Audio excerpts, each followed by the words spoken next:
Live from the Pines, your favorite East Texas sports podcast, coming at you live tonight. Tonight we have special guest, Coach Gerry Stanford, AD head football coach, Texas High School. How you doing tonight, Coach Stanford? I'm doing great. I appreciate you having me on. Thank you. Busy day down there in the Texarkana area? It's Monday. I mean, you come out, I'll tell you, it's a little quieter now that recruiting season hit the dead period. And so we can kind of take a deep breath around here. Those are good problems to have, but they make your days a little more convoluted on showing up. And so a little more quiet, but a normal Monday in the school business. Well, I'm glad to hear that, sir. So I guess you guys are in off season right now, correct? Yeah, that's correct. We're right in the thick of it right now. We got started back in January and kind of hit through phase one last week, starting phase two right now, and we're rolling along. Coach Stanford, that's great. Let's hear a little bit about you and your journey as becoming a coach and getting to where you are today at Texas High School. Yeah, it's sort of a long time. I never had a plan B as a kid. Dad was a coach for a long time in Louisiana. Just what I grew up in. I really didn't. There was a period of time where my dad, I'm 17 years old. We had just moved to Texas when I was 12. We're driving by the old Texas Stadium, which I still think is better than AT&T. There's just some history there that I think we left behind. But what do you want to do? I'm going to coach. And he said, well, why aren't you coaching? I'm in high school still. So I started off really early coaching, young. Just enjoyed the game, enjoyed the camaraderie of the game, and just never thought I was doing anything else other than coaching. Even my dad got out of the business when we were 12 when we moved to Colleyville, South Lake area right there. But it's all I ever wanted to do. And so became an offensive coordinator at the age of 19, 20 years old and never looked back. And so I started off in the Dallas-Fort Worth area, bounced over to White Oak there for 3 years as the head coach, and then back to Flower Mill Marcus as the head coach, and then back to East Texas the last 7-8 years. So like we know, your time at White Oak, it brought you to Lufkin for a unique playoff game. White Oak versus Newton. Yeah, that year was such a special year. Still lives as one of my favorite years of all time, mainly because of just I've seen we had 24 kids on the varsity. I think we played Tatum at one point in the district championship, and they've got 52. Newton's got whatever 100 they've got. But it was just I've seen babies born out of those 24 kids. I've seen weddings. There's just a really tight-knit group right there. And so our playoff track that year had to be one of the toughest I've ever been a part of. It was a lot like this last year, if you want the truth, where I think we were 4 or 5 in the state. Newton had been 1 all year long. Cameron Yo had been 2. Franklin, who's still rolling along, I think 3. And that was our route. We had to go East Chambers, Grandview, loaded as always, right into Newton. And I think we scored every series we had the ball. I think we got 2 stops somewhere in there. And it's a track meet of a game. I think the final was like 56-42, something like that, 52-49. The 2-possession game, but it was such a great game. And then we ended up playing Franklin in the 4th round in a shutout, and then we see Cameron Yo and lose in a devastating manner. But still, one of those are memories that we'll never forget as a group of coaches and kids. Just a special time. Well, that's great, Coach Stanford. As far as your coaching career, like you said, you were in the DFW area. What made you, want to get back to, not get back, but what made you get to the area you're in now, the Texarkana area? Yeah, started off, I was at Grapevine High School as a young 21, 22-year-old. Moved over to LD Bell, which is a multi-high school district, and with an entire staff of us moved into there to try to flip a program around. As an assistant coach, as an offensive coordinator, you don't think too much about the multi-high school district formation and how that works, the governing body behind it. So moved that into my first head job at White Oak, which is a single high school district with a single high school town, which didn't even allow transfers at the time. You either lived in White Oak or you didn't. You went to school there or you didn't. If you lived there, if you lived outside, you weren't coming. And so that was kind of a good time where recruiting really wasn't, don't get me wrong, it's been around. That's nothing new. But for a young 31-year-old head coach living in White Oak, Texas, that's what you got. That's what you worked with. And so you move over to Marcus High School, which is a school district of 5 high schools, 5 different high schools, 5A to 6A. You got Louisville, who's got 4,200 kids in it.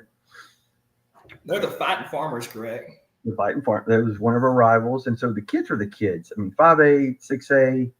I have young coaches ask me all the time, man, what's it like being at a big school? And they're at a small school. I'm like, man, you're going to put 11 on the field. And that's just the way it is. 11 on 11, one way or the other. And so kids are kids, and football is football when it comes to that standpoint. But I was really disappointed in the way a multi-high school district was run, and what you want to be able to control what you can, right? And at that level, I just didn't, or at that school district system particularly, I thought we lacked a ton of control when it came to problems with people that had agendas that really had no business having a say in our level of production and what was going to take place. And then on top of that, I felt like at that time, the meaningfulness of football and what it can do for a person's life, a kid's life, athletics in general, I felt like it had been lost a little bit in the DFW area. And I thought people were doing things for reasons that didn't pertain to why sports are what they're supposed to be and how they're supposed to change lives. And so when it was funny, I was coaching the U.S. Army game that same year, and it was Todd Dodge and I. Todd was the head coach, and I was an assistant that came along with him for it, and we're riding on the bus back from practice. We're just talking. You know, Riley had worked for me when I was at Marcus. He was my offensive coordinator, and Todd and I was like, he's like, man, what do you think one of those really good jobs that's out there that someday maybe you might want to make a run at? We talked, and I said, you know, I think Texas High might be a decent job down the road. I think obviously Coach Norton's done a phenomenal job. I've always felt like talent's there, and that would be a neat area to live in. And Todd's from Marshall.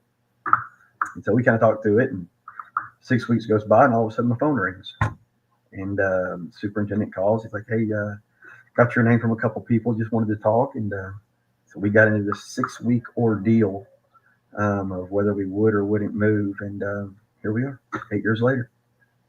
So basically, like you said, you know, you get from a multi-school district and you go to a town that basically, how many schools is in that area? Pleasant Grove? Yeah, it's a really unique area. You know, we've got a bunch of high schools around us. Look at Liberty Ilo and all their success. Obviously, Coach Gibson and the amount of progress and he's made and the amount of success that they've had at Pleasant Grove. Hooks is just, you know, 6 to 7 miles down the road. Arkansas High is 2 miles away. Redwater is not much further than Hooks and Maud. And so we're just happen to be in the middle of it, more or less, as the largest high school in the area by more than double the number of those schools around us. Well, you know, you've had a success yourself as a head coach and offensive coordinator, obviously, but getting to coach with guys like Todd Dodge and be around those kind of guys, you know, how has that mentored you and helped you become the coach you are? I just think it's you can't put a dollar figure on what other people's experience can teach you. You know, when I was really young, I'd just go sit and meet with head coaches that I didn't know, just make a phone call. Barely had cell phones back then, barely had email. And so it was always, you know, had to figure out their number, get a hold of them, just go sit and listen. And so when I became a head coach, it wasn't the same. And that was at White Oak. And so obviously Scott Surratt and his success was just right down the road from us. I could pick up the phone and call Scott and just anytime just go sit and listen. What was in our district.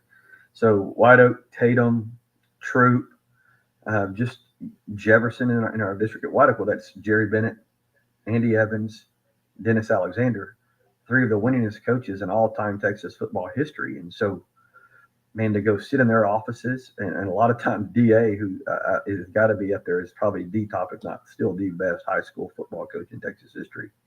We just come over, get bored, and we just sit and talk, and just you could just soak it in. The amount of knowledge that those men shared in a different era and time, but it still was equitable to what we were doing today. It was just, it's still, there's so many things I do today that I learned from those men in our district. Our district meetings had to be some of the most comical with those 3 sitting in a room together. But the amount of knowledge they were just willing to pour out into a young coach, man, it was just invaluable. Well, Coach Stanford, you did a great job at Texas High, obviously. How do you run your program, mate? You know, like from the ins and outs, you know, off season all the way transition into, you know, the first game in August. You know, what are some of the things you think they're important as far as, you know, molding those kids and getting them ready to get on that field? You know, I think the biggest thing right now in this world is consistency.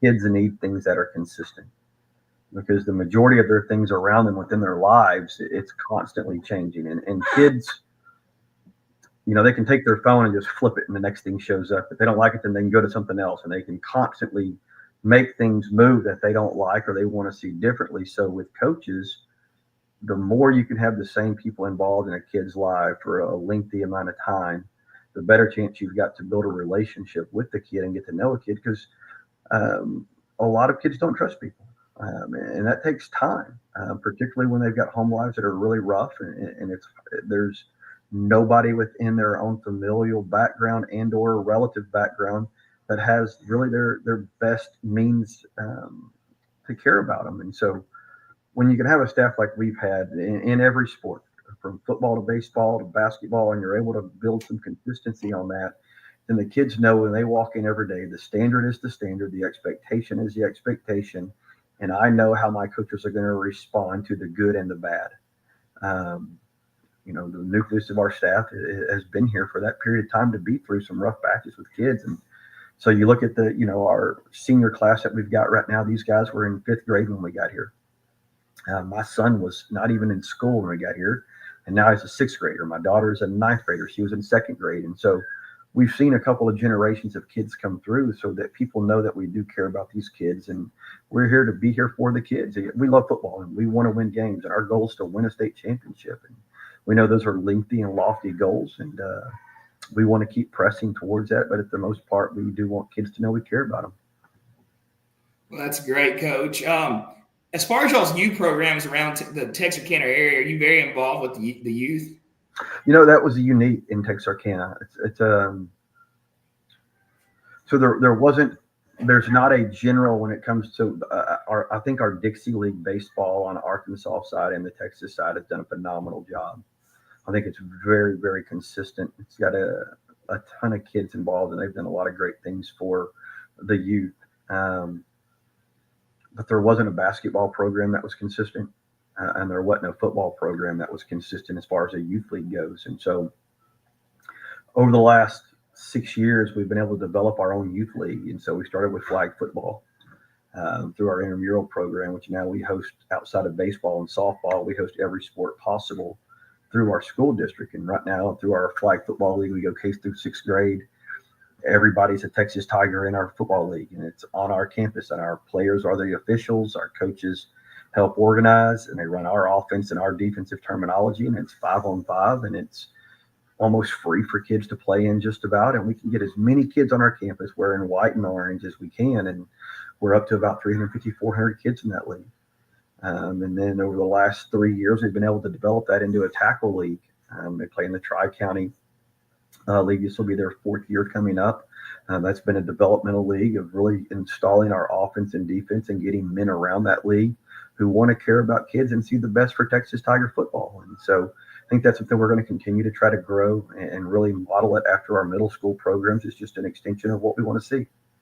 Do you think starting those kids at that young of an age, learning your scheme of offense and defense, prepares them for when they get to middle school and, they're really becoming a Tiger, and then they get to that ninth grade year where, hey, I got 2 kids in the ninth grade class that got a really good chance of, playing on Friday nights, and, they know the schemes, they know the plays, they've had a chance to be around you and your staff and everything. Do you think that makes a big difference in y'all's success?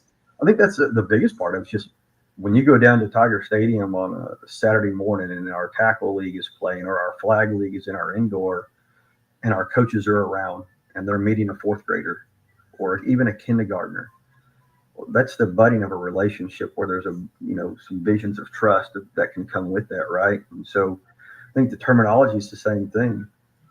It's no different than learning how to speak Spanish, right? If I can, I'm not going to be able to do that in a year.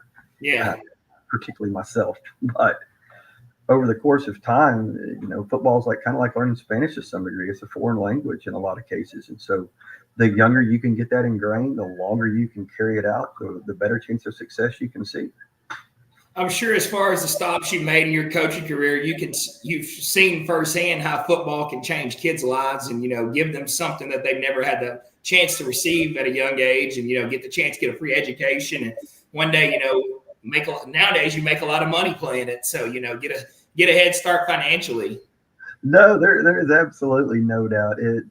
We were having this conversation yesterday of just the amount of kids we've seen go off to the military and just do great things that come back and say, without football, I wouldn't have been prepared for this. I wouldn't have been able to make it through. But then you see the ones that make it in football and the ones I mean, what college football is doing for kids right now, and the negative is, yeah, we got to deal with the portal and we got to deal with the NIL, but the reality of that is it has changed some kids' lives for generations.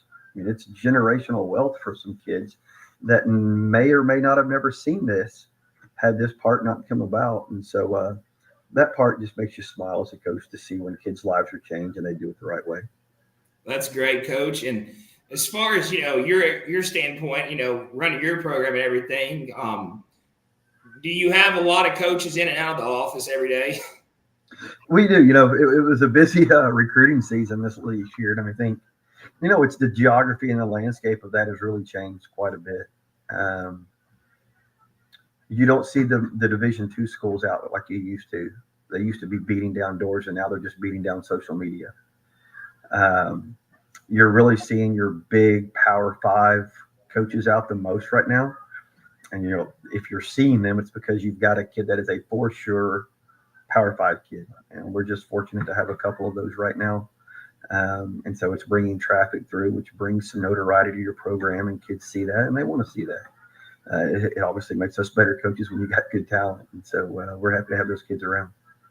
With the change of recruitment and everything, like you just said, seeing more Power 5s on campus instead of the Division II and JUCO levels and stuff, do you think that, most kids are looking for those big Power 5 offers instead of, maybe thinking like, okay, maybe I'm just not ready for that point and I need to go play at, Tyler Junior College in Navarro, or maybe, Southern Arkansas is a great place to go play ball. Do you think a lot of kids are just, not realizing, social media has changed recruiting for sure. You see firsthand, well, this kid's a freshman. He just got an offer from Texas. He just got an offer from Tech. You see those things on the daily, and, a lot of these Division II and JUCO programs are, maybe getting looked down on because, to be honest with you, a lot of these kids coming out of JUCO are getting their, late bloomers growing in their body and stuff, and getting those chances to go to those Division I programs maybe a year or two late. But, they're up to speed. Their size is there and all those different things. Yeah, I think it's fixing to be a real. I think the calendar of recruiting is fixing to drastically change with what's coming down the pipe in the next couple months. They're set in the middle of April to make some NCAA legislation come out on how that's going to look. I think that's really going to shift the high school calendar. But the reality is, if you were expected to be a Division I kid, you need to expect to be a Division II kid. If you were a D2 kid, you need to expect to be D3 NAIA type kid. That's just where it is. It's reality, and it sucks for a lot of kids because there's a lot of kids, even the kids we've gotten right now, that in past years would have no question been a D1 kid or a D2 kid. And now they're a D2 kid, or now they're not even getting the opportunity, and those are far stretched situations where it's just the kids are going to lose out at the high school level. You look at what COVID did to college recruiting, and it really set us back about 3 years. This new legislation of going to a shorter portal later in the year is going to shift that high school kid, particularly what used to be your Power 4 North Texas kid, or even a Stephen F. Austin kid. I think Brad Smiley at SAU's got a great hand on it right now. He's doing a heck of a job recruiting high school kids and still giving those guys abilities to come and play. But you go to the 105 of the Division I level. So several colleges, most colleges are sitting at that 140, 130, 150 mark at the Power 5 level. Well, now they're at 105, so that 30 to 40 kids have got to go somewhere. But the D2 level doesn't have a cap on how many kids they can bring in. So you're going to see this big influx into D2 football. And it's going to make D2 football better. It's already a recruiting grounds for Division I. Well, it's fixing to grow even more. I think you'll see the same thing with JUCOs. I was talking to somebody the other day about the situation at Auburn right now. Auburn finally signs a 5-star quarterback, and he's ready to get to Auburn. He's ready to go compete for that start position.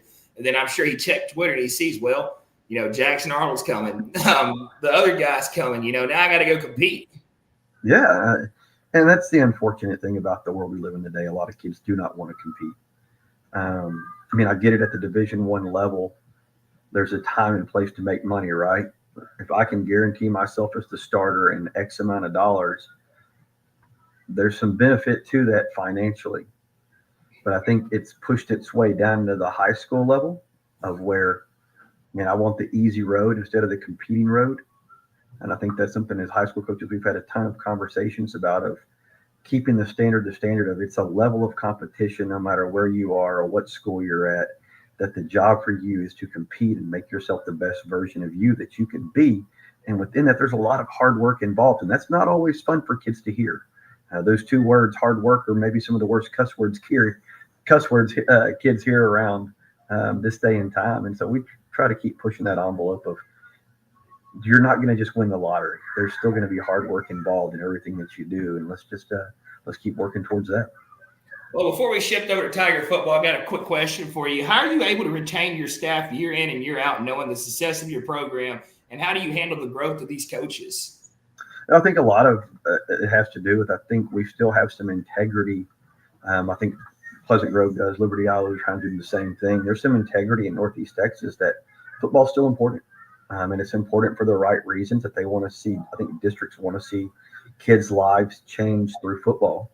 And so they've done the rights amongst athletics and not just football to make sure that coaches are getting what they need to take care of kids. I mean, that's ultimately the number one goal, is to make sure we take care of kids, and winning is a byproduct of all the hard work that goes into that, along with the talent. And so, my coordinators have been with me for a long time.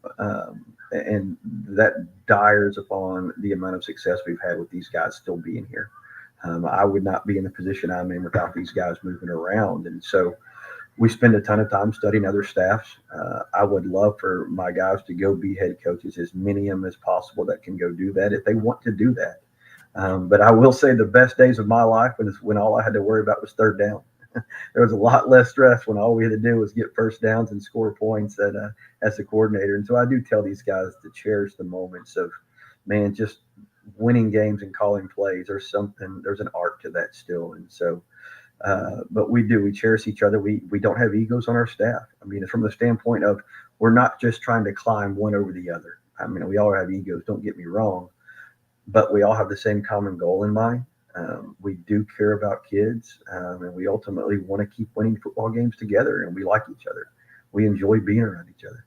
That goes a long way. As far as Texas High School and the community you're in and everything, you have a big support system from the community as far as Friday night football and, getting around the kids and getting around the town and supporting, your program.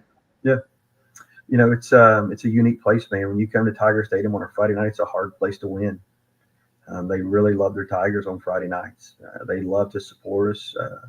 They love to travel with us and see us play. They like watching us win, not necessarily like watching us lose, which fortunately hasn't happened too many times in the last several years. But they want to see another state championship too, and so do we. And so that's kind of the goal we're pushing towards. And those are very, very hard to obtain, but that's ultimately what we want to get to. But it's a great community, man. They really do care about their football here. They're really invested in wanting to see us be the best that we can be, and surround us with the things that we need to be surrounded with to get to those places, to see the South Oak Cliffs, to beat the PNGs, to get to those the goals that we want to achieve. And so we love it here. We're really excited about it. I mean, unfortunately for your Lufkin Panthers, we kind of took off when we were able to come down there, and they were number 5 in the state at the time, and get that win. We kind of went from there. I don't want to talk about it. So going into that game, you as a coach, knowing what Lufkin is and, how the town is, and, they're going to be there. The kids are big. The kids are fast. And, that team, I think we had the number 1 defense going that season. That's right. So, you as a coach, your kids are looking these kids up like, all right, this kid's going to Texas. This kid's going to Tech. You had all these D1 talent out there. How do you approach that game? Man, so when we got to Texas High, and Coach Norton just did a phenomenal. I mean, obviously the school's only state championship here in 2002. Kind of built it from the ground up. We were able to come in and kind of build from there, but hadn't won a playoff game since 2009 when we got here. And so that was kind of the first pivotal thing, was let's win a playoff game. It had been over a decade of time before that anybody at Texas High had seen that, let alone 2 or 3 playoff games, right? So first year here, we lose to little Gerry Jones in a track meet of a game at the Star, 56-49, and just a tremendous atmosphere, phenomenal football game. Our second year, we're terrible, just not a very good football game. And so you go into that third year with the non-district schedule we had a really young team that had not seen a lot of success. breaking in a new quarterback, and just I could go down a list of things. And so we were able to. Our quarterback didn't play the first 4 games of district play. Our starter. We were playing with a sophomore who did a great job filling in. But we were able to get our starter back. We got on a roll late in the year. He's a really dynamic kid. Lufkin was number 5 in the state and loaded. Bug was the safety. Obviously, that's kind of who they were led by. And the biggest hit of the year was maybe the worst hit of the year for him, but the biggest hit I've seen in a while, but probably prolonged our season a little bit there in the third overtime on a late hit, or not a late hit, excuse me, what was targeting at the time. Our approach to that, man, is let's just see what happens. If we lay our cards on the table and play our best game, you just never know. And it was one of those weird games where it was like 7-7 at halftime. And then in the third quarter, both teams put up like 21 points and track meet. And neither of us could stop the other. And we drove down with about a minute and a half to go to tie it. And then we ended up in 3 overtimes. It's a great football game. So what y'all do after that, like as far as y'all season? Man, the next week we end up playing Frisco Independence. It was like 7 in the state. We had the lead. Quarterback goes out in the fourth quarter. Couldn't get him back. Ended up losing in that second round right there. And then they turned around and lose to Lancaster the next week. Well, you for sure had some success as a coach, and you did beat up on my lovely Panthers. So I'll give you one. Hopefully we see you. That one time. We haven't seen him again since, so we'll take the one and move on. Hey, well, hopefully we see you again because we're ready for some Lufkin football here in Lufkin. I think we're fired up and ready to go. But looking back at y'all's last season, you finished the season 12-1, win district, and first round of the playoffs, you go meet P&G. Yeah, that the game there. It's one. It was we were really banged up coming into that game, and then lost a couple of kids within that game, and just in games like that against teams very similar to them that's used to winning state championships and being in it. There's not a lot of room for mistakes. Just a couple of things here and there. We had a field goal missed the last couple seconds of the game, and those are games I'll lose sleep over at night because you can always look back and tremendous team. Kids played their hearts out. Really proud of everything those kids did, and we look forward to being in the next position next year, same position. So, as far as your team going into the next year, how many kids are you returning? We lose a lot of production, not necessarily a lot of numbers. The kids we're losing were very high producers, a guy like Javari Johnson, Isaiah Dowden, Joshua Blackwell in the O-line. It's kids like that really produce. But we've got 7-7 back right around there. A real explosive team that we've got to figure out some things on the O-line and D-line. And that's, really in 5A, 6A football, when it comes to third, fourth, fifth, sixth rounds, it's O-line, D-line play that's going to win it for you.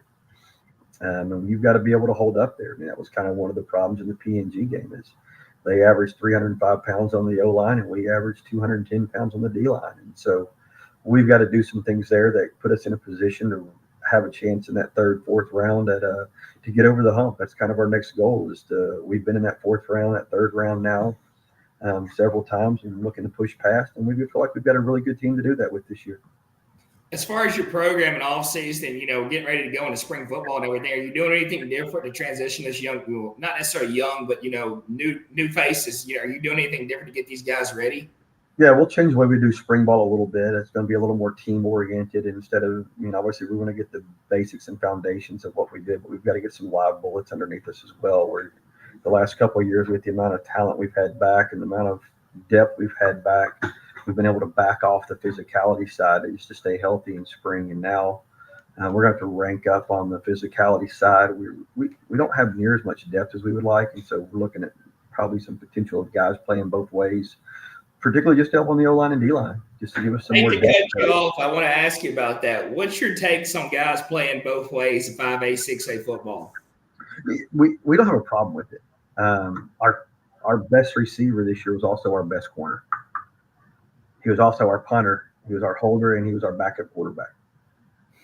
And so this year he'll transition to our starting quarterback. I mean, I think one of the teams that does it best is Denton Ryan. I think Denton Ryan does a phenomenal job, Coach Hennigan and his staff, of getting guys both ways. Now, what it does do at this level is you got to keep things simple. And I always say at White Oak being 3A, we had 9 and 9 start both ways and never come off the field. And so I think you have to train in a certain way to get kids to understand that this is possible. You can do these things. Well, I think my biggest thing on it is, there's a lot of kids that get to college and don't play this position they played when they got, when they got there. No doubt. And as far as being a high school kid, it's like playing baseball. And a lot of parents don't say, well, my kid's not a pitcher. But Yeah. he might not pitch in the summer because you got 14 pitchers traveling with you on the select baseball level. But Yeah. as far as, high school ball and everything, I think if you're offensive line or if you're receiver, there's no reason you can't get out there and play defensive back if I need you to in a moment. If you're if you're a running back, there's no reason I can't stick you out there and go play linebacker, outside linebacker, any of those positions. I think a lot of coaches try to, save kids because in practice you got to go both sides of the ball. You got to split time with coaches and stuff. But I think it's a great thing, especially when you have a lot of athletes. Yeah, I mean, I think you look at our running back this year. He played some safety and some corner. I think you'll see more of that with him this next year. But I mean, we don't have a lot of big kids. I mean, we just don't have a ton of when you're going to have to face certain teams or when the deep runs of the playoffs and they're 6'5", 290 and you're 6 foot 190. At some point, I mean, it's a sheer volume level of competition, and so we've got to do something where we can match up size-wise in the long run and using more kids to make our depth more valuable to us. And so that's one of the things we're really looking at right now. And obviously, like you said, there's a balance, right, of health, longevity, safety. I mean, there's a lot to all that. And then just the level of ball you can get taught. I mean, you've still got to get an install in and be ready to play. And so that's kind of on us. That's our job. And so we're doing a lot of studying on that right now. Well, everybody's not going to be Travis Hunter, obviously, but you got to, like you said, you got to train different. You got to condition different. You got to spend more time, in the film room learning both sides of the ball. But like you said, it's doable. No doubt it is. And I mean, you watch, I really think Denton Ryan does a really good job of it, of utilizing, the Bowman kid that's in the league or going to the league right now, and the tight end that played for Texas who also played tight end for Denton Ryan and turn around and play defensive end. I mean, I think where there's a will, there's a way. You just got to be smart about it. You got to how you train and how you prepare, and just not putting kids in a position to get hurt out of just overuse, but also maximizing the talent you got. It takes some coaching to make that happen. It does, and I think that's something we're trying to wrap our mind around right now of what's that look like for us. Well, Coach Stanford, before I let you go, I got one question I want to ask you. As far as what do you have to say to young coaches? Coaches out there trying to climb the coaching tree and trying to get to that position as far as want to be an offensive coordinator, want to be a defensive coordinator. What do you have to say to those guys to benefit them? Yeah, it's there's such a level of trust in those head coaching and coordinator positions that if it's a coordinator spot, you're the head coach and you're hiring this spot, is you're entrusting more or less your family to this person that's going to call plays or call defense on a Friday nights. And so the amount of knowledge you've got to have to go into that has got to be such that this person trusts you to make sure he still gets a paycheck in 2 to 3 years to provide for his family. And some people, I think they minimize that this is a career and not just a freaking Twitter account. I think there's a lot of Twitter coaches out there, whether they're actually coaching or they're actually fans, but they forget that there are paychecks that go home to feed people for this job. And so as a young coach, man, I encourage my guys to go meet as many people as possible and sit down and pick people who've been really successful at this in all categories.